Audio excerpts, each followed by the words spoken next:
if you're dealing or battling with anxiety at this moment, let's, together, let's release that.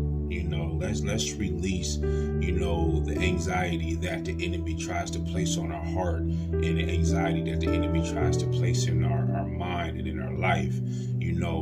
Let's serve the devil notice and let him know that anxiety will never have a part of my life again. Let's let the devil know that anxiety will never keep me down. Anxiety will never keep me trapped. It will never keep me bound.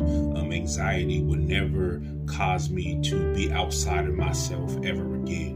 And let's mean that when we say that, because anxiety is such it's such a poison that it literally, it destroys you slowly, and you have a hard time trying to gravitate towards it, or you have a hard time trying to figure out a way to eliminate anxiety from your life, because it's such a overwhelming feeling, and it's hard to deal with at times, but God is the only thing that can come in and help you with that situation, or come in and help you with that feeling. And now that we've served the devil notice, and we let the devil know that you can no longer have that priority in my life when it comes to being anxious, or when it comes to having anxiety, let's begin to thank God as we lay it down at his feet, and we say, you know what, Lord, I take on your yoke, because your yoke is easy. I lay my burdens down, God. Let's begin to praise God, from the deliverance that anxiety is no longer going to be a part of our life.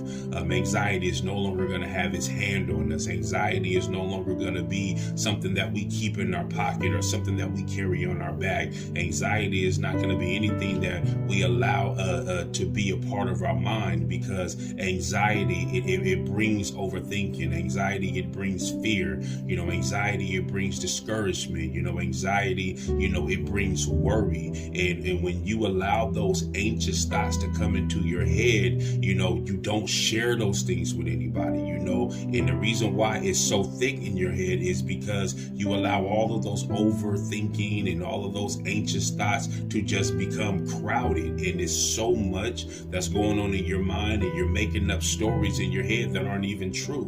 And the enemy loves to come, and he loves to place these things on you, because he wants you to be anxious. He wants you to have anxiety so that you can doubt God, and you can doubt God's plan.